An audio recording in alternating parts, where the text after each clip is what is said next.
Well, good morning, magandang umaga, and welcome to today's episode of My PI Dream. Today we are into episode number 13 of our new home build series, and we are featuring our Canadian neighbors build right across the street. We're going to get some updates from what has been happening in the past week over on that build.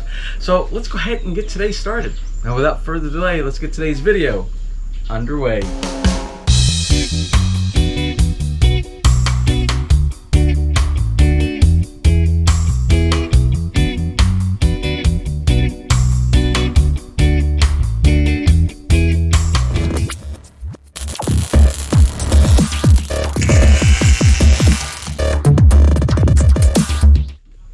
Now before we go across the street to our neighbor's yard, I just wanted to show those of you who are actually watching our backyard series editions on My PI Dream, this is about ready to cut down. This is our Lyre banana plant back here. And we have in the backyard by the pavilion here, we have Montundan, Lyre, and we have some Cavendish on the side. Let me show you, we just cut down some Cavendish that we planted across the fence over in our neighbor's yard. We'll show you what that looks like. Now this is the Cavendish. These are a little bit larger bananas than the Lyre and the Montundan. And you can see these were just starting to get just a little bit of yellow, so it was ready to come off of the plant. And it'll take about 2 more days, 2 days to maybe 4 days, and all of these will be ready to eat. They'll be nice and soft and sweet on the inside. Now we'll do some more updates very soon on some of the plant growth that's going on in the backyard, and it's going very quick. Things are growing really fast because it's like we're approaching sort of like, I guess you could call it the springtime out here. The days are just getting a little bit longer, it's a little bit warmer, and the blooms and the blossoms are popping up all over the backyard. So for those of you who are following the backyard series, expect that probably in the next couple of days. Well, it's time to go ahead and walk across the street. Let's go ahead and take a look and see what's going on with the progress of our Canadian neighbors build.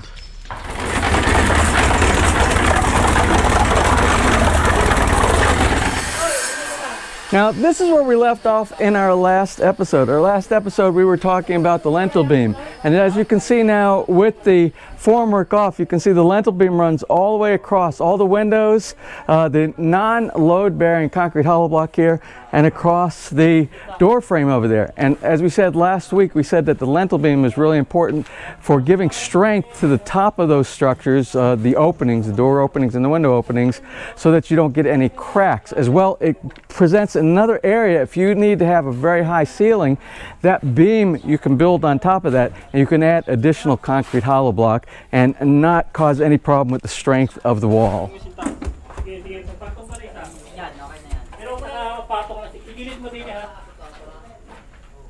Also, you can see some of the formwork has been removed off the columns that will provide to support the little awning cover that goes to the entranceway of the front of the house. Let's go ahead and take a walk inside real quick and look at some of the progress that's gone on the inside since the last time we visited. As you can see, there's a lot more walls inside here. The concrete hollow block just went up really fast. It slipped by me before I had an opportunity to look. This is the doorway coming from the garage that walks into the pantry. Their pantry will have the freezer, the deep freezer on that side right there. And this will be the kitchen area right here with the island. Now the wall here in the master bedroom, it hasn't been constructed yet because this is a very busy wall right here. There's a lot of stuff that's going into this featured packed wall right here, and I'll talk about that in just a minute. And the reason you don't see anything here, because this is going to be pretty much all windows right here. This is all the windows that look over the bamboo forested area and the creek, the big creek down below, and the backyard from that perspective right there. So let's talk a little bit about this wall right here. You're probably wondering, what is all this stuff going on inside the wall? Let's kind of detail out a lot of the stuff. Anyway, of course, electrical outlets. Everybody knows that these are the service outlet boxes right here. These pipes right here are going up to the roof of the building. On the roof of the building, there will be downspouts or drains because there's going to be walled. It's going to be walled all the way around, and you need some way for the water to escape. So there'll be drains that go down, and these drains will take the water and drop back over into the creek area in the back. Now, You're probably wondering about this blue pipe and this stainless steel device right here. Well, this is an exciting feature because remember, on the opposite side of this wall is a swimming pool. And on the swimming pool side, there is going to be a waterfall. This is your waterfall right here. This is called a spillway. And the spillway not only is going to pour water, but it's going to be very neat colored water because there is, if you can see inside there, there's an LED light strip. There's a waterproof LED light strip that will provide light and bend with the water as it goes inside the swimming pool. So that will be a very nice feature in the evening time when enjoying the swimming pool. Now, if you're building a retirement home, something to really consider is something like having a swimming pool with a nice deck around it and a full outdoor kitchen, a barbecue kitchen, which many people here in the Philippines would call a dirty kitchen, but we would probably call a outdoor kitchen from the United States. And this will house a sink and a refrigerator, a gas stove top over here. I don't know all the features that they're going to put in here, but pretty much everything, convenience items that you would have inside the house that you could do outdoor cooking, food storage, beverage storage, and just enjoy the lovely patio out here that's going to be on the side of the swimming pool. Now, I know there has been a lot of progress in one room in particular, and that's down in the basement area. The basement area, they have a storage room that could double, even at some point if they wanted to hire on some help, they can make it into a bedroom. Let's go ahead and go down there and take a look and see how that is going. Now, down here around the back of the house, remember there's going to be some stairs coming down, and both of these rooms are the generator room and the pool life support system, which will house the filtration system and the pump. And remember, last week or the week before, you saw all those pipes here. Now everything is covered up, and they have a finish on it now. So anyway, this was a room that has gotten particularly a lot of attention back here because this is going to be, before even the house is completed, this is going to be used. They'll be storing materials inside here, maybe some of their ballot buying boxes, to get out of their apartment that they have where they're staying at right now. So we're very close, you could see, very close to this room actually being finished. It has the base coat of the paint already on here, and the floor is all ready to have a final finish, which I believe they're going to put tiles inside here.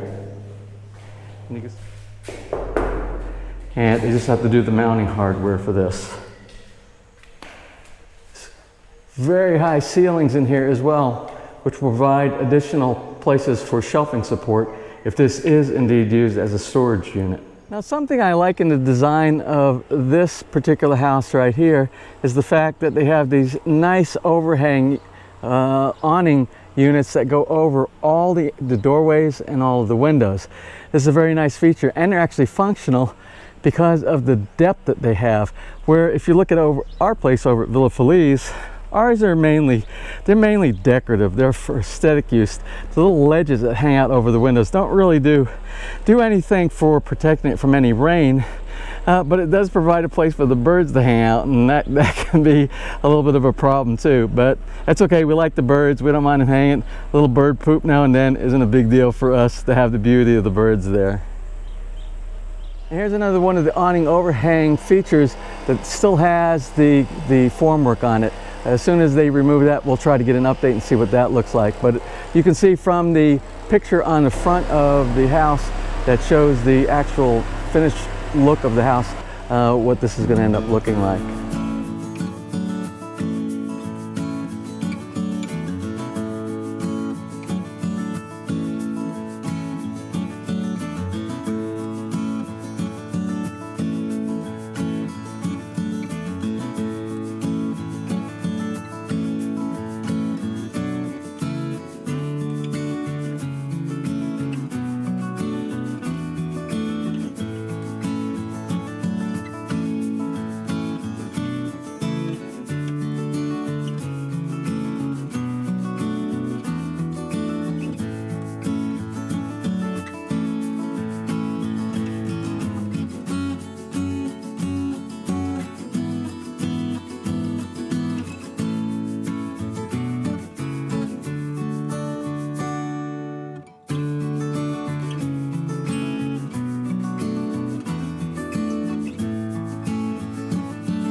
There you have it. That is 1 week's worth of progress from the last time we did a video over here on our Canadian neighbors build. I hope you can see the difference 1 week makes, because we just had partial walls going up the last time. Now we have almost walls all the way around that form the actual house itself. Now we'll continue to do the updates as they're doing the build of here, so we can see the new features that are being integrated into this build. It's going to be very interesting, and I hope you find it interesting as well. Well, that's about it for today. I hope you enjoyed today's episode. If you did, please give me a thumbs up. Please share, and if you have not subscribed, just click on that little My PI Dream heart in the bottom right hand side of your screen. You'll be subscribed and notified the next time I upload a new video. So until such time, from right here in the beautiful Philippines, you have a wonderful and blessed day.